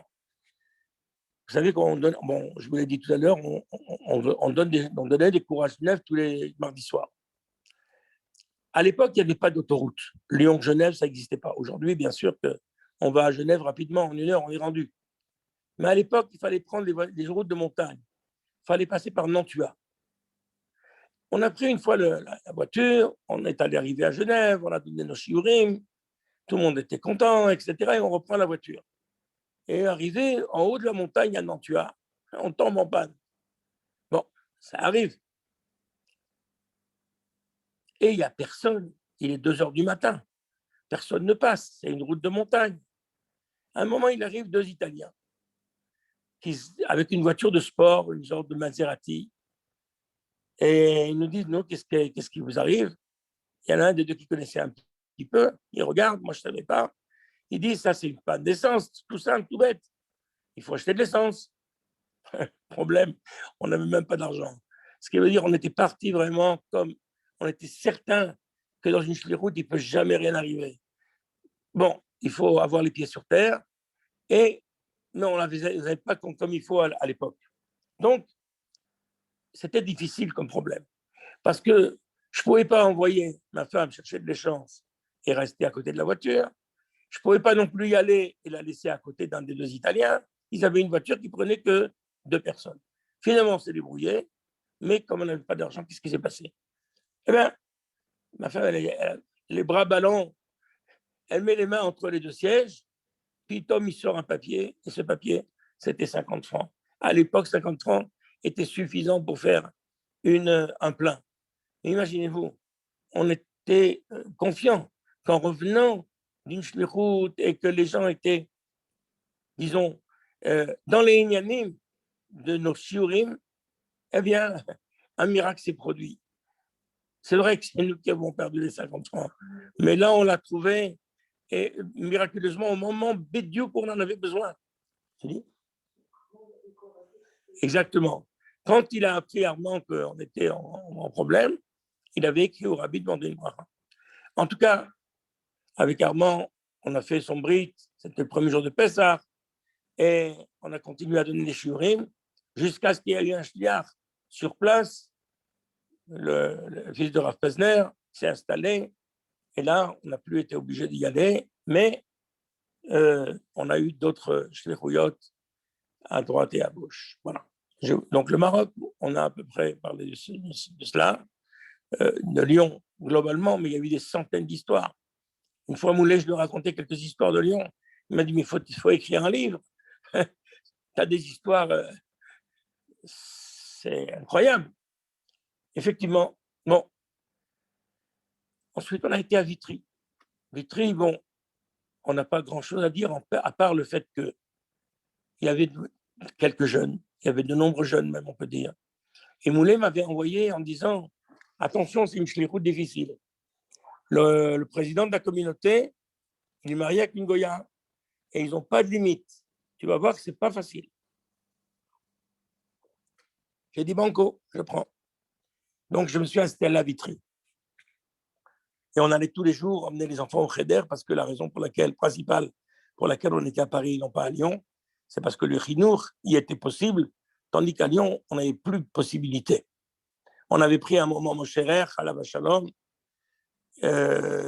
qui donnait des cours, disons, pour compléter ce qu'on n'avait pas à l'école juive, mais en tout cas, c'était quand même bancal. Donc, on est venu à Paris. Quand j'étais à Vitry, c'était une lutte toute permanente. Pendant Shabbat, la femme du président, elle rentrait, elle téléphonait dans la pièce d'à côté, parlait fort. Et c'était vraiment, ça donnait une ambiance de tout ça, c'est pas important. Mais quand même, il y a eu quand même un réveil chez les jeunes. Et jusqu'à aujourd'hui, il y a des jeunes qui ont pris le bon chemin et qui se sont développés dans le sens de la shlichut. Voilà. Donc, ça a été une époque. Ensuite, on a quitté Vitry, on est allé à Aubervilliers. À Aubervilliers, il y avait des shluchim. Ça ne voulait pas dire qu'il fallait y aller pour s'endormir, mais j'étais le shliach des jeunes et j'ai fait tous les farbringen avec eux. Et je peux vous dire que jusqu'à aujourd'hui, je vois des résultats. Là, il y a 2 semaines, j'étais à la Yeshiva à Brunois et tous les jeunes des familles Chabad, des familles chassidiques, qui me voyaient, ils me disaient, oh, ça va, on est mis de gaguer hein, des farbringen d'Aubervilliers. Moi aussi, je suis mis de gaguer. Parce que quand on donne ou qu'on reçoit, de toute façon, on sait que les Shem Shamaïm, il faut pouvoir donner, il faut pouvoir recevoir, il faut être ouvert, etc., etc. Ils savaient qu'ils avaient une maison qui peut accueillir n'importe qui peut faire un chiour à l'improviste. Tout était possible. Et c'est ce qui s'est passé. On est resté à Aubervilliers très longtemps, jusqu'à ce qu'on arrive en Israël. Et vous voyez, en Israël, là maintenant, on est dans la choule de Shabbat. Et tout à l'heure, on était dans le Beth Midrash.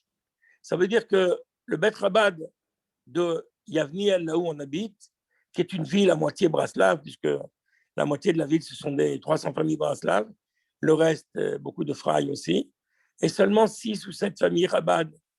Donc, ils savent, les tfilotes, c'est ici, le Beth Rabad, c'est ici, le mikvé, c'est ici, on utilise la piscine quand elle est chauffée, etc., etc. Donc, ce qu'il faut faire, c'est ça. C'est que les jeunes qui n'ont pas eu l'occasion d'être avant Gimel Tammuz, même maintenant, ils viennent, ils sentent l'odeur du 770, ils sentent l'environnement, ils ont la dracha, ça veut dire ils savent étudier une sikha, un mahamar, etc. Il faut qu'ils se donnent, il faut qu'ils s'ouvrent, il faut qu'ils aient le sourire, comme le rabbi l'a dit à celui qui est venu me remplacer à Lyon quand il est rentré à Yichidout avant de partir de New York. Et le rabbi l'a appelé, lui a dit, sache-le, les Français, ils n'aiment pas Gmat Nefesh.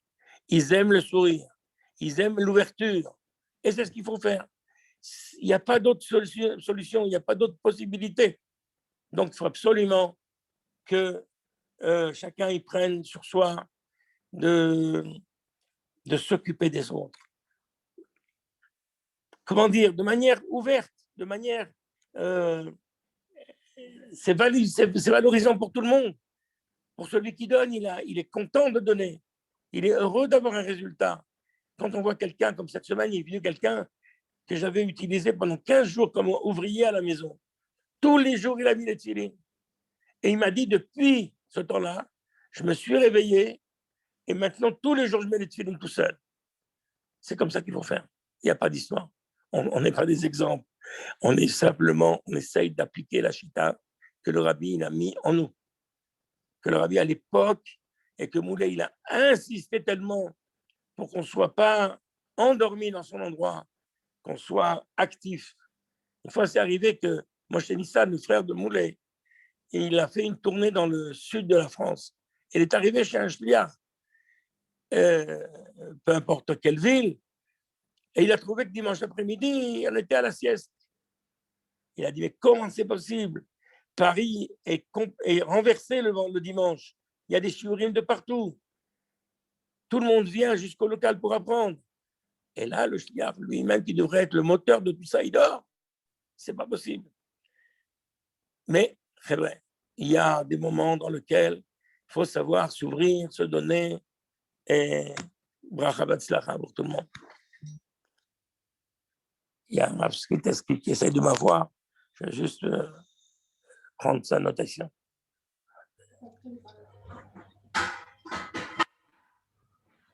Oui, cher Oui. Kohar, Allez, oui, on s'arrête quelques minutes.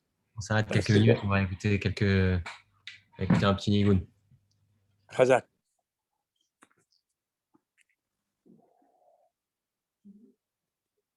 Mais je ne peux pas regarder tout ça. Regarde.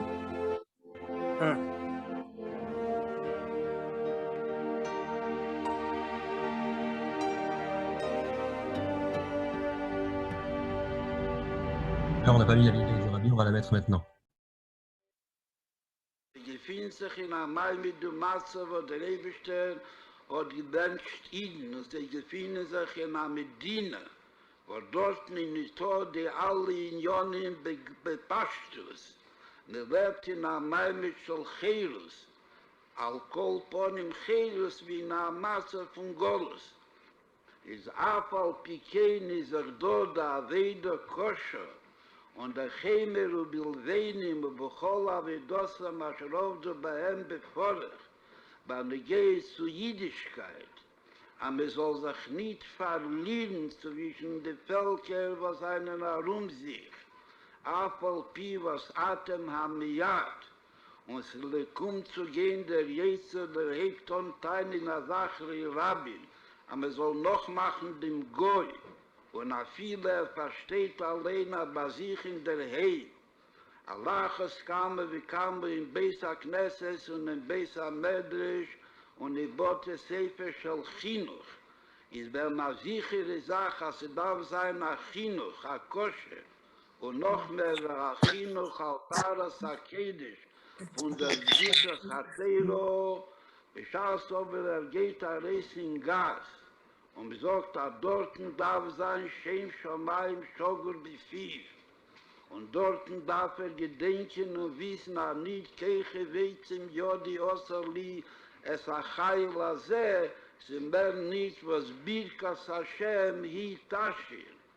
Und darf das wissen nicht nur in Machshove und in Chekir und in Seichel, nur der darf wirken und durchnehmen sein an Hoge Bepeil, und wie bald weiß, Birkas Hashem hi Tasche, und sie hängt auf in den Nebischen, ist doch verstandig, als kommt Freitag vor Nacht, ist Buhr soll nicht halten in einer Mietenschel Mische, und was weiß sich ist, als kann dabei verdienen, a größtes Schum, Schel Kesse wie so, und kann maftir sein, der von a chemisch Litzdoko oder noch mehr Litzdoko, ist bei einer sichere Sache, nie das ist sein Verdienst und nie das ist sein Derech, worin sein Parnose kommt von Birkas Hashem, und der Rebischter hat angesagt, dass kommt Freitag vor Nacht, darf als veränderlich in seine Geschäften, als soll kommen zu gehen. zu sich heim bei Eid Meid, soll sich können zugeräten bei Zeiten zu Schabbos, soll reingehen in Schabbos, nicht auf vermatterter, nur ein Nesgerutter Vechulu. Wo das ist doch ein Nisoyen befragt, darf im Diene von Cherus, und dazu kommt dazu noch ein schwererer Nisoyen. Als wie sein Geschäft ist doch massig beschäftigt, noch kamen wie kamen Menschen, was die Wischen sehen, so Echetin. Trachter bei sich, als neben sich darf bewohnen, als soll mit keinem sein, der alle Unionen von Schulchan Aruch, wie sie darf zu sein, wenn darf verändert in dem Geschäft in Asami Neffen, soll können beweisen, kommen nach Heim und soll sein Schmierer Schabbos, wie Jontef Kil Chose. Darf aber nicht bewohnen unter dem Mieden, was bleibt noch im Geschäft. Und darf dort zukleiden und verschließen und anstellen die alle Unionen schon schmieren, wo das nimmt nicht echt am Meschechsmann, zu lieben soll umwerden dem Rever Gottel, was kann haben, davon, was wird bleiben noch einzige Goyim im Geschäft, zu lieber zweiten Nieden ist sich nicht mehr gut mit ihrem Meister Nefesh sein, sagt, was bei ihm geht es rein, in der Gerde von Messias Nefesh. Und danach ist da noch ein schwererer Nisoyen, als viele, sie bleiben dort mehr nicht wie Nitiden, wo sie seien doch nicht mehr gut. In Schmierer Schabbos wie Yom Tov, der Geschäft geht sich aber als Schmei, ist dort der Diener Schulchan Aruch, aber wie bald das Geschäft schon Pleni, beim Pleni, was ist Ayid. Und Schmei Nikrolov, darf sich der Geschäft sein geschlossen wie Schabbos wie Yom Tov, wie angezeichnet in Schulchan Aruch, ist dort Trachter bei sich, hat sich mehr nicht, was mal jemro hat blies. Als Soke der Mischer von Pleni beim Pleni ist offen bis Schabbos, aber weiß sich und der Ewigster weiß und Teira weiß, hat dort seinen geblieben mehr nicht wie einem Jehudim, ist mehr als handelt sich nicht wegen den Gräses Schumim, steht bei den Nisoyen. Als handelt sich mehr nicht wie Achnosse, bis wir lassen mich für sich allein, kann echt mehr weiter sein auf der. Wie bald will abgeben, chemisch oder noch mehr, auf Ayinisch als Zdokka, von der Yeshiva mit der Besa Knesset wie Kajetze-Bose, soll das mehr weiter sein und die Yeshiva wird nicht haben seine Geld. Mit Zade Ruf, Kedei soll nicht sein, in Kohle de Lepastje, wo das Hepech von Kedusha Shabbos und Schmierer Shabbos. Aber die Geschäftssache ist geschlossen bis Shabbos, ad Kedei Kach, ich kann nicht behalten, als darf das gar nicht tun. Bei Med Vorim Amuri, wenn rechnet, ad das Geschäft wird angeführt, durch Keche Vehetzim Yodei, Bemeil zum allen Menschen darf wissen, wie sie kommt bei mir, durch sein Kirche weiß im Jode, durch sein Seichel. Und erst danach wird gucken in Schulchan Aruch, wie darf sich finden, nach dem Kirche weiß im Jode, was sagte. Beschaß aber weiß, Bilkas Hashem hi Tashir, zum allen Menschen, als macht ein Geschäft, zum allen Menschen guckt was hat der Ewigste gesagt in sein Schulchan Aruch, auf was für ein Neffen wird ihm geben, der Schieres in die Brache. Und neben geht dort der Kuk, steht in Schulchan Aruch, am darf schließen dem Geschäft, wie bald das Nikra als Schmei. A viele dort bleiben mehr nicht wie nicht Tiden, aber aus dem Tod in Starne Chile, wenn Meile in Nikras als Schmei wie Kajetze-Base, oder demut versportisch in Trachten, wie kommt es, Kirche weiß im Jodi, worum es eine sichere Sache, hat der Rebesteller dort nicht schicken, Birchosse. Und wie bald das beim Borrel hat nicht weiter was zu trachten und fühlt sich, wie sie darf zu sein.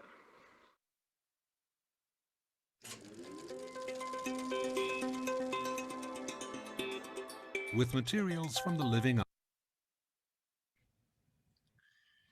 Là, on peut reprendre.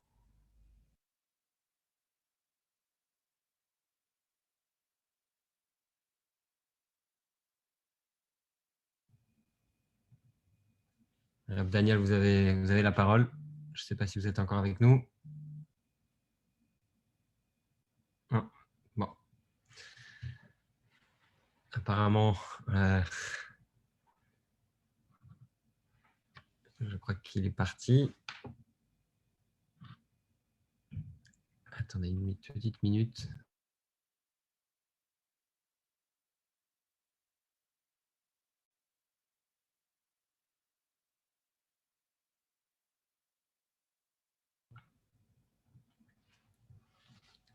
Bon, je crois que Daniel est parti et que c'est donc à la fin de ce Melave Malka. Je vais profiter de ces dernières minutes qui nous restent pour le remercier chaleureusement au nom de tous les gens qui ont regardé, qui sont de plus en plus nombreux. J'ai reçu beaucoup de messages me disant que c'était magnifique, que c'était incroyable, que c'était très très intéressant, que ça permettait aux plus jeunes de pouvoir comprendre le contexte un peu de l'époque. Et donc on le remercie, lui ainsi que tous les autres et ceux qui vont suivre. Et voilà, je vous dis à tous Shavuot Tov, à Gute Woche, et si Dieu veut, à la semaine prochaine.